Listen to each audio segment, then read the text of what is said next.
Chers frères et sœurs, nous arrivons aujourd'hui au 32e dimanche du temps ordinaire de l'année A. Et pour ce 32e dimanche, la liturgie nous propose l'évangile de Matthieu au chapitre 25, du 1er au 13e verset. De quoi il est question dans cet évangile? Dans cet évangile, Jésus nous parle de sa venue. Il compare le royaume de Dieu à 10 jeunes filles qui se préparent à célébrer les noces. Parmi les 10, nous avons 5 qui sont prévoyantes, qui ont pris toutes les dispositions pour qu'elles ne soient pas surprises à l'arrivée de l'époux. Et les 5 autres, ce sont des imprévoyantes, comme on les appelle, des insouciantes, qui n'ont pas pris les dispositions nécessaires. Et quand l'époux arrive, elles se réfèrent aux prévoyantes pour leur demander de l'huile pour mettre dans leurs lampes. Malheureusement, les prévoyantes refusent de leur donner de l'huile en leur disant le peu qu'elles ont, ça ne pourrait pas suffire pour elles-mêmes. Alors, il faut qu'elles aillent se débrouiller en ville. C'est ainsi que les imprévoyantes prennent la route de la ville. Elles vont chercher de l'huile. Et quand elles retournent, elles constatent que l'époux était déjà arrivé et la porte était fermée. Elles vont frapper sur la porte et l'époux refuse de leur ouvrir la porte. Il leur dit « Je ne vous connais pas ». Et il en profite pour leur faire cette mise en garde « Veillez car vous ne savez ni les jours ni l'heure ». Voilà une très belle mise en garde que Jésus fait aux 5 imprévoyantes. Et cette mise en garde, nous pensons que c'est quelque chose qui doit être fait souvent pour nous préparer à la mort.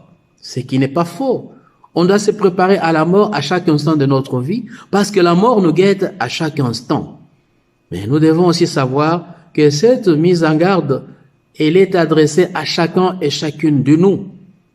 Quand on veille, c'est pour ne pas être surpris par quelque chose de désagréable. Le Christ, il vient dans notre vie à chaque instant et de plusieurs manières. Si nous nous référons à Matthieu 25, 31 à 46, il le dit très bien. J'avais faim, vous m'avez donné à manger. J'avais soif, vous m'avez donné à boire. J'étais étranger, vous m'avez accueilli. J'étais nu, vous m'avez habillé. J'étais malade, vous êtes venu me voir. J'étais en prison, vous êtes venu me visiter. Et il est dit à la fin, chaque fois que vous l'avez fait à l'un de ses plus petits, c'est à moi que vous l'avez fait. Si vous ne l'avez pas fait à l'un de ses plus petits, à moi non plus, vous ne l'avez pas fait. Voilà les paroles de Jésus, qui sont des paroles très très claires.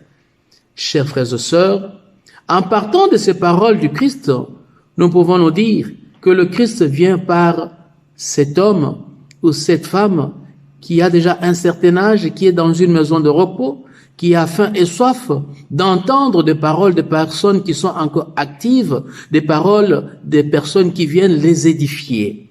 Le Christ vient par cet enfant qui souffre d'une maladie incurable, qui a besoin d'entendre aussi un autre son de cloche pour qu'il puisse encore avoir le goût de vivre.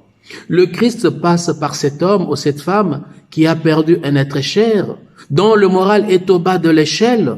Vous savez que lorsqu'on perd des êtres chers, il y en a qui tombent dans une désespérance totale, dans un découragement total, et ça devient à un certain moment comme une maladie. Et des gens pareils ont besoin de rencontrer aussi une oreille attentive, ont besoin de rencontrer aussi des frères et des sœurs qui savent le rebooster pour qu'ils reprennent leur morale. Le Christ passe par cette personne qui est tombée dans l'alcoolisme. Lorsqu'on tombe dans l'alcoolisme, on devient en quelque sorte emprisonné par cette situation d'alcoolisme. Et quand on est dans cette situation, on a besoin des frères et des sœurs pour aider celui qui est dans cette situation pour sortir de cet alcoolisme. L'emprisonnement, ce n'est pas seulement des murs en béton, mais on peut être emprisonné par plusieurs choses dans la vie, l'alcoolisme, la consommation de la drogue, etc., etc. Et le Christ passe par ses frères qui va à la rencontre de l'autre pour l'aider à sortir de cette situation.